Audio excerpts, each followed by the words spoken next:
Jangan seorang pun menunda belajar filsafat saat masih muda atau bosan mempelajarinya saat sudah tua.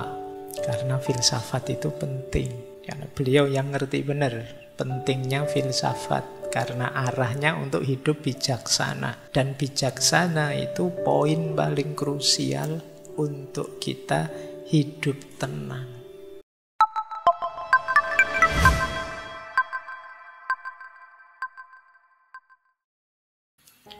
Malam ini kita awali dari Yunani, tokoh yang mungkin beberapa 2 atau 3 kali pernah kita bahas. Malam hari ini kita fokuskan ke bagian tertentu dari pikiran beliau, khususnya yang berhubungan dengan kesenangan dan ketenangan. Tokoh ini dikenal sebagai pelopor aliran Epikureanisme. Aliran ini pada zamannya saingan beratnya aliran Stoikisme yang teman-teman mengidolakan sekali belakangan ya. Ini pikiran-pikiran, aliran-aliran yang berhubungan dengan orang galau. Jadi yang ada masalah, ingin tenang, menemukan jalan hidup yang baik dan lain sebagainya. Ya meskipun nanti dalam persaingan itu dalam tanda petik harus diakui aliran Epikureanisme ini kalah karena beberapa gagasannya memang agak kontroversial, berbeda dengan aliran Stoik, khususnya tentang Tuhan, tentang religiusitas agama. Cuma Epikuros lebih realistis dalam pandangan-pandangannya tentang Tuhan, agama, termasuk tentang kematian. Tapi beliau juga punya gagasan-gagasan yang luar biasa. Orang sering menyebut aliran Epikureanisme ini aliran hedonisme kuno yang sifatnya lebih moderat. Hedonisme itu yang orang mendefinisikannya aliran yang hidup yang hanya ingin cari senang-senang saja. Tapi apa ya ndak boleh orang nyari senang, wong natural saja kan. Apa ada di sini yang ingin hidup, Pak saya ndak ingin senang, kan ndak ada. Kalau masih waras tetap ingin senang. Nah itu nanti dibahas panjang oleh Epicurus, seperti apa sih kesenangan hidup ini. Nanti ada beberapa yang unik dari gaya hidup beliau. Beliau nanti mendirikan pondok, kalau bahasa hari ini ya, semacam asrama pendidikan khusus yang namanya kepos. Kepos itu artinya kebun. Kalau miliknya Aristoteles, miliknya Plato Academia, Aristoteles Lyceum itu kan memang mirip kampus, tapi yang dilakukan oleh Epicurus ini mirip pondok pesantren zaman sekarang ya. Jadi hidup bersama dengan santri-santrinya, kemudian mendidik secara langsung dan mencontohkan. Jadi ini kalau bahasa hari ini mungkin kiai besar pada zamannya. Cuma di Yunani ya bukan Islam.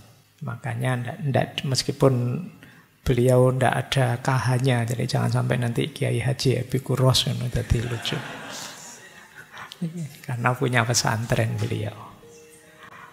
Baik, ada quote unik tentang Epicurus ini. Ini dari murid-muridnya. Life as though the eye of Epicurus were upon thee. Hiduplah seolah-olah mata Epicurus sedang mengamatimu. Ini murid-muridnya sangat mengagumkan gurunya. Jadi ayo kita hidup dengan baik seolah-olah guru kita ini senantiasa melihat kita. Dan ini kemudian jadi quote yang populer di Yunani saat itu, di Athena saat itu. Ini saya bayangkan kayak mungkin banyak di antara kita hari ini yang masang fotonya gurunya di rumah. Jadi biar hidupnya lebih terkendali kalau lihat gurunya, wah malu mau melakukan yang jelek-jelek kan gitu. Kalau sekarang kan kalian ndak fotonya ndak kalian pasang, cuma kalian minta selfie saja. Dan itu pun ya ndak jelas buat apa kalian bolak-balik minta selfie. Baik, beliau ini muridnya Demokritos, mempelajari pikiran-pikirannya Demokritos. Sebenarnya tidak langsung dari Demokritos, ya yang melanjutkan ajaran Demokritos, kemudian belajar tentang kesenangan dari Aristippus dan belajar tentang kebijaksanaan dalam gagasan-gagasannya Sokrates. Beliau ini dikenal orang yang sangat sederhana hidupnya. Ini kalau bahasa kita mungkin beliau memang orang yang tirakatnya kuat. Beliau kalau makan hanya air sama sepotong roti kecil. Kalau ingin makan enak, pesta-pesta, ya di pondoknya, di asramanya, itu cuma ditambah keju sedikit. Nah itu sudah pesta, itu makan enak sudah. Jadi roti tambah keju sedikit, minumnya air putih. Toh begitu gagasan-gagasan beliau dikenal gagasan dalam tanda petik hedonistik, mengejar kesenangan hidup. Meskipun cara beliau mendefinisikan kesenangan itu mungkin beda dengan bayangan kita. Baik, beliau dikenal orang yang gembira, ceria, bisa dibayangkan ya, hidup tirakat, sangat sederhana, tapi tiap hari gembira. Itu tipe beliau. Bahkan sampai akhir hidup beliau, waktu mau meninggal, itu beliau meninggal itu karena sakit ginjal.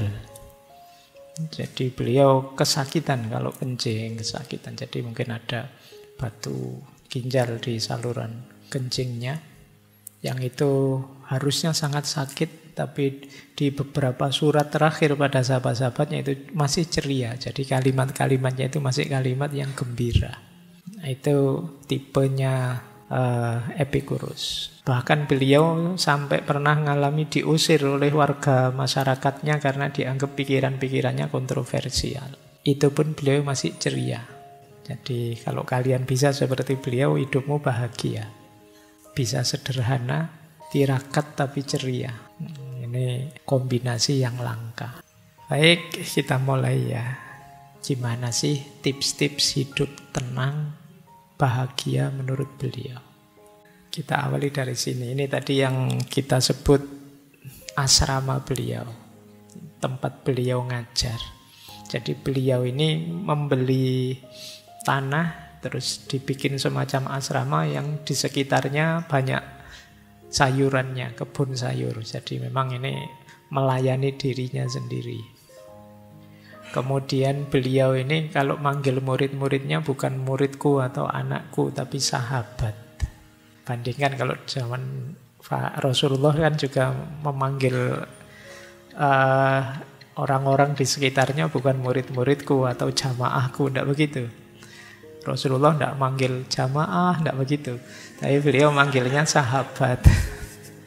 Jadi sahabatku, kawan karibku. Itu gaya Epicurus. Dan memang self-service. Jadi di asrama itu ya yang mampu mendukung yang kurang mampu. Dalam hal apa saja, termasuk dalam hal finansial. Kemudian keposnya, pondoknya itu mematok 4 prinsip. Yang pertama kesederhanaan, yang kedua kebersamaan dan persahabatan, yang ketiga belajar mandiri. Belajar mandiri ini khususnya mau berpikir sendiri, berkontemplasi, merenung sendiri tentang hidupnya sendiri. Dan yang keempat menghindari keramaian yang kurang manfaat. Jadi memang gaya hidup beliau memang sederhana dan cenderung uzlah, menjauh dari keramaian. Karena bagi beliau dalam keramaian sering jadi sumber kegelisahan, sering jadi sumber masalah kita. Kayak kita yang santai-santai tiba-tiba terus buka. Sekarang kan keramaian itu kan tidak harus fisik. Buka medsos, berita apa, cerita apa. Akhirnya kan terus jadi galau. Coba tadi tidak buka, ya tidak ngerti apa-apa. Dan tidak tahu juga tidak apa-apa. Tapi karena kita tahu, terus kita gelisah.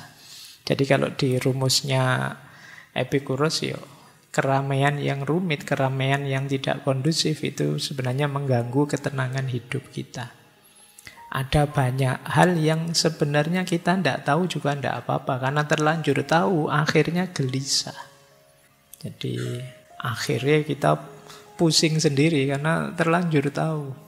Padahal tadi tidak tahu juga tidak masalah. Itu sering efek kalau kita sering bercampur dalam keramaian yang tidak terkontrol. Makanya beliau ya mungkin mirip seperti pondok pesantren, melarang santri-santrinya terjun langsung ke tengah masyarakat. Nanti ada cerita Kalau di antara santri-santrinya ini ingin terjun ke politik misalnya, ya dia harus keluar dari keposnya. Nah, nanti kalau sudah jatuh, gagal misalnya, boleh kembali lagi. Jadi kalau masih sukses, masih ya silakan di luar, jangan masuk. Tapi kalau sudah gagal, misalnya stres, sudah habis banyak, kok nggak jadi, ya balik ke pondok lagi, tidak apa-apa.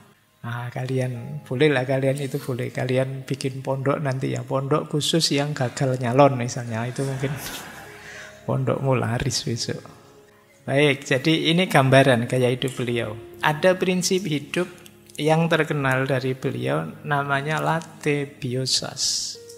Hiduplah tersembunyi. Jadi hidup tersembunyi ini sumbernya banyak keutamaan, kata Epikuros.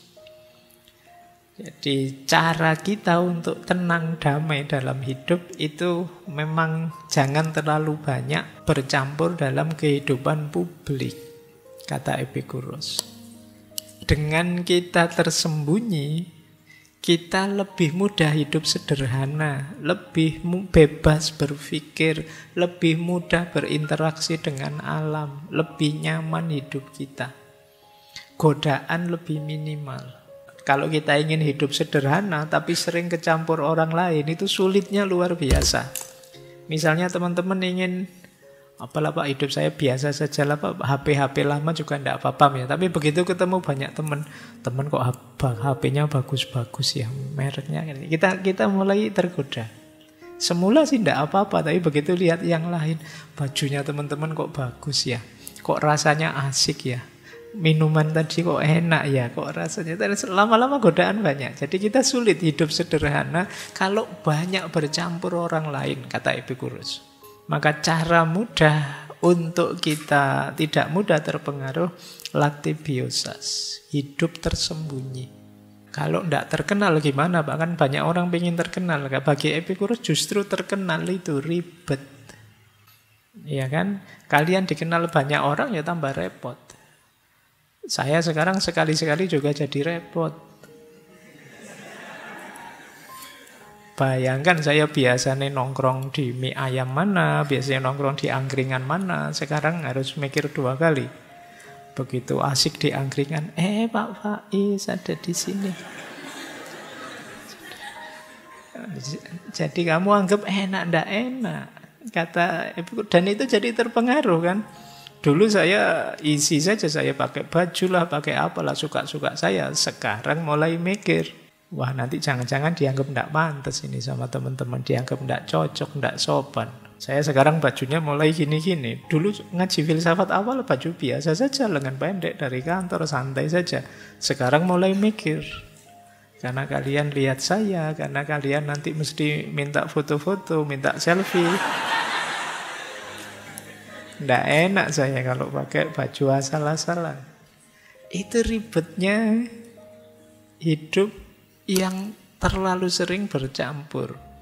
Maka prinsip basicnya dari Epikuros itu late biosas. Hiduplah tersembunyi, lebih bebas, lebih nyaman. Itu gambaran ya hidup. Jadi beliau ini tidak cuma berteori.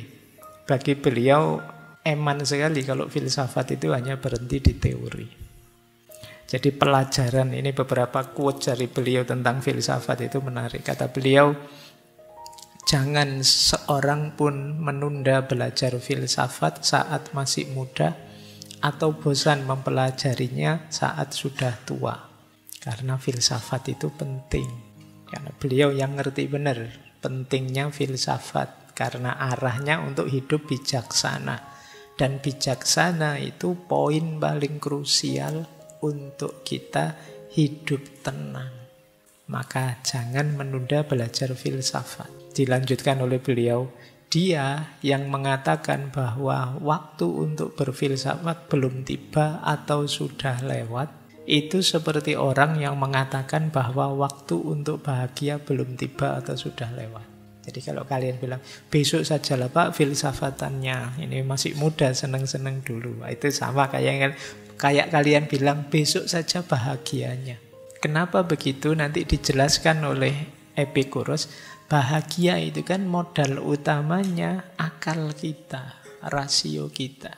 Hidup bahagia itu diawali dengan berpikir, mendayagunakan akal budi kita.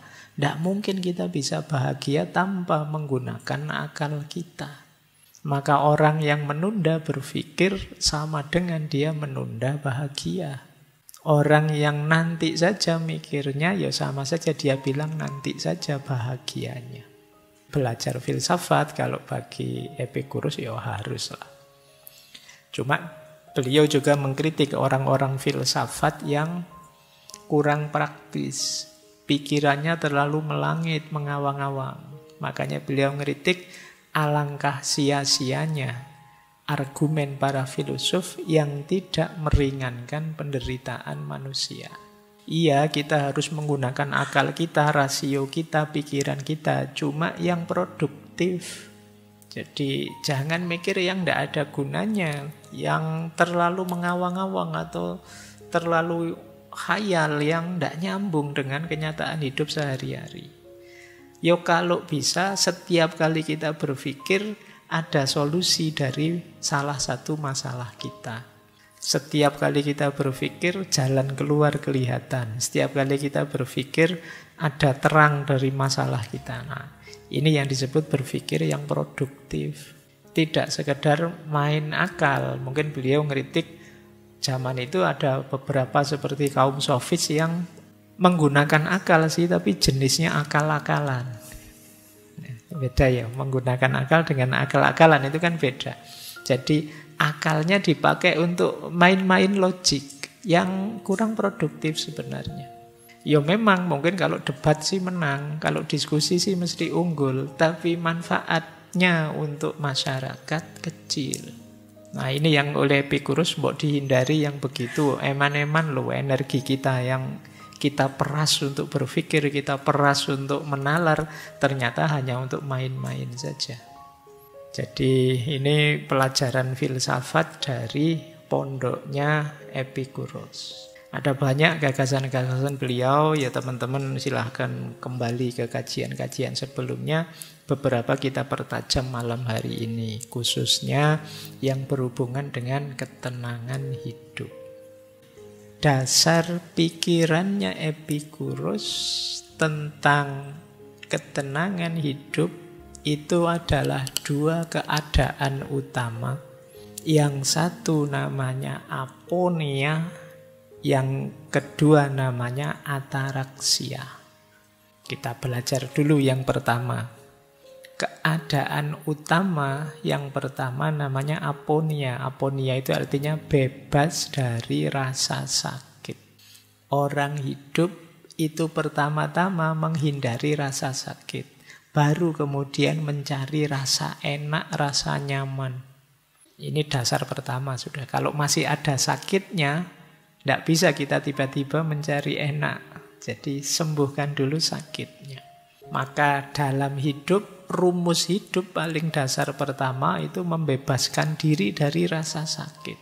Apa yang harus kita lakukan untuk bebas dari rasa sakit? Dan kalau di Epicurus yang dimaksud rasa sakit ini sakit fisik. Jadi makanya beliau ini agak mirip Aristoteles dalam aspek realistik materialisnya. Jadi bukan sakit-sakit yang dalam, tapi sakit fisik. Kalau jasmani kita sehat, untuk selanjutnya ngurusi batin, ngurusi apa saja lebih simpel. Tapi kalau jasmani kita sakit, susah sudah. Misalnya kita demam, panas, ngereges, pusing, puyeng, diajak diskusi meskipun tentang cinta kah, tentang ikhlas kah, tentang sudah Pak, pusing Pak, enggak bahas ikhlas dulu, enggak bahas cinta dulu, ini ngereges, pusing, enggak karu-karuan kok. Kan kamu mesti begitu. Ini yang disebut prinsip aponia, maka awalnya tetap harus bebas dari rasa sakit. Jangan kalian sepelekan kesehatan tubuhmu. Pak, saya pokoknya filsafatan saja sampai dalam pikiran, sampai memuncak. Kesehatan nomor 2, jangan salah. Kalau kamu menomorduakan kesehatan, begitu kamu sakit, yang nomor 1 tadi juga hilang. Makanya dulu pernah ada pepatah itu, dalam tubuh yang sehat terdapat jiwa yang sehat. Kalian kan kadang komplain, yo kan kebalik Pak, jiwa dulu baru tubuh sehat. Tapi memang kalau kita sedang sakit, Mau apa juga ndak jalan. Mbok perutmu mules, meskipun kamu ketemu idolamu yang seperti siapa, apa artis, apa sopo, ya tetap kamu akan menyelesaikan mulesmu dulu. Itu pentingnya aponia ini. Jadi kalau ingin hidup tenang, bahagia, dasar pertama harus kita ingat, bebas dari rasa sakit. Gimana caranya? Yang pertama, penuhi kebutuhan dasar. Ya, kebutuhan dasar primer ya, yang sering disebut orang itu misalnya makan, minum, termasuk kalau sudah waktunya seks. Ini basic. Jadi makanya kenapa kok kalian sering galau, jangan-jangan ya kalian sudah waktunya. Sudah waktunya tapi fungsinya belum jalan, itu kan membuat puyeng hidupmu, stres. Jadi bereskan itu, tapi di jalan yang baik ya, yang resmi, yang formal. Seperti kalau kalian lapar itu loh. Begitu kalian lapar, sudah apa sih yang bisa konsentrasi? Ndak bisa, mau apa-apa ndak nyaman, wong lapar. Penuhi kebutuhan dasar. Juga jangan berlebihan. Itu nomor 2. Pengendalian keinginan yang berlebihan. Kenapa? Karena kalau berlebihan, ya mungkin memenuhi, tapi ketika berlebihan jadi masalah baru. Jadi penyakit baru. Jadi kurang itu penyakit, lebih juga penyakit. Makan itu kebutuhan, penuhi makan. Kalau sudah kenyang ya sudah, berhenti.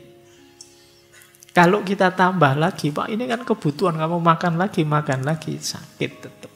Seenak-enaknya makanan ya piring pertama nyaman, piring kedua lumayan, meskipun tinggal setengah nikmatnya, piring ketiga kamu mulai berjuang, piring keempat kamu sudah hampir muntah itu sudah.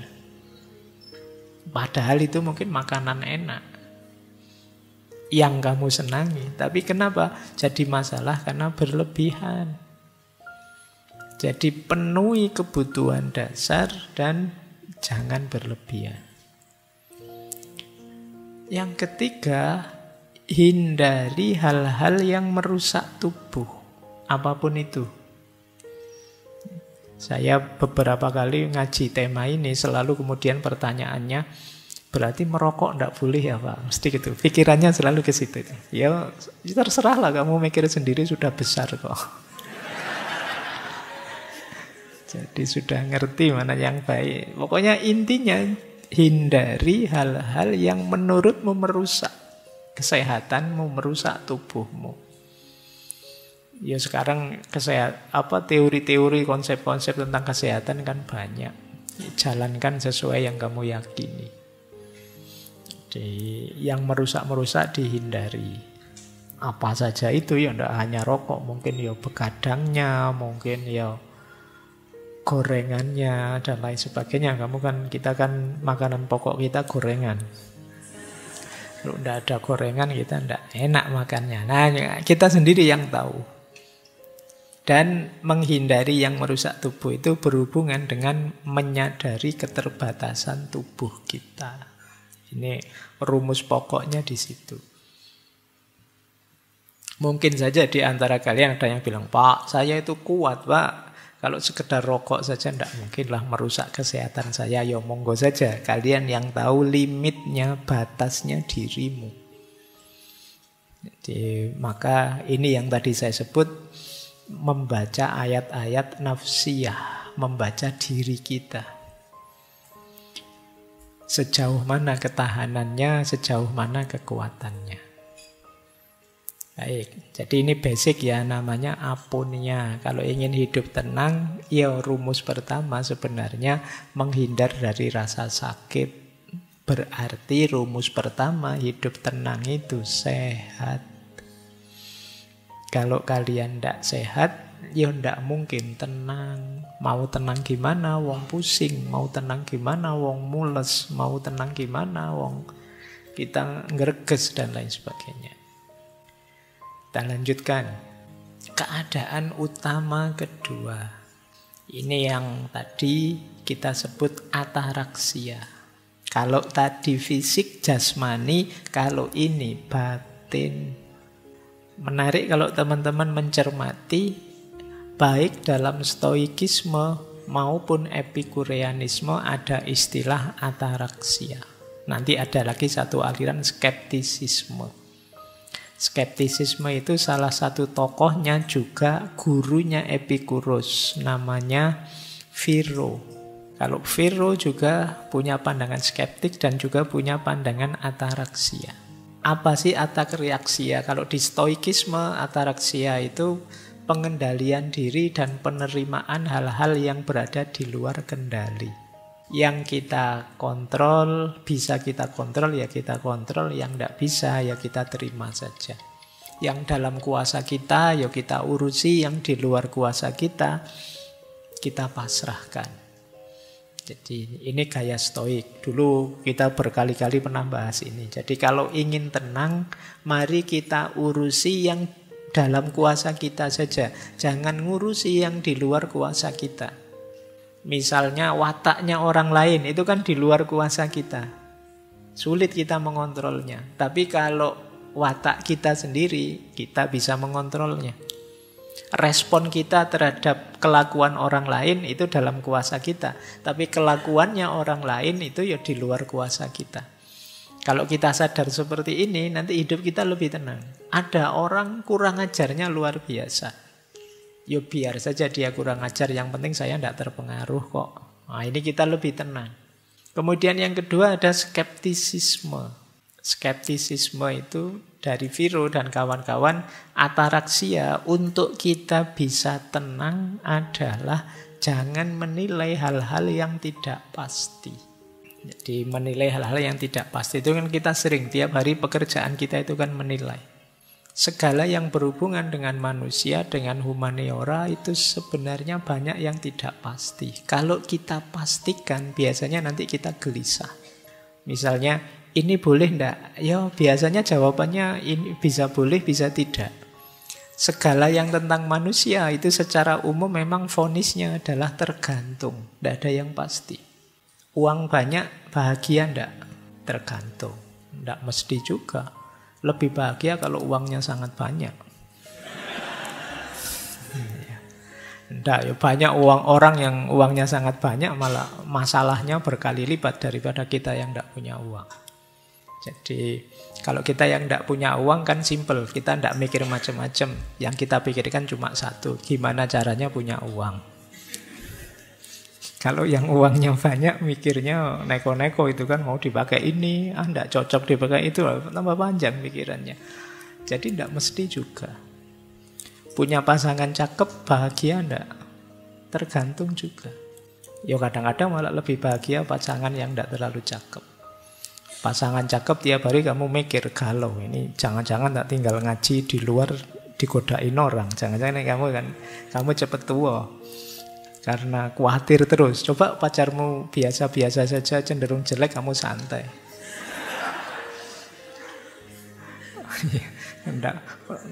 Kamu tidak khawatir digoda orang. Alah Pak, tenang saja, aman. Tidak mungkin ada yang mau goda.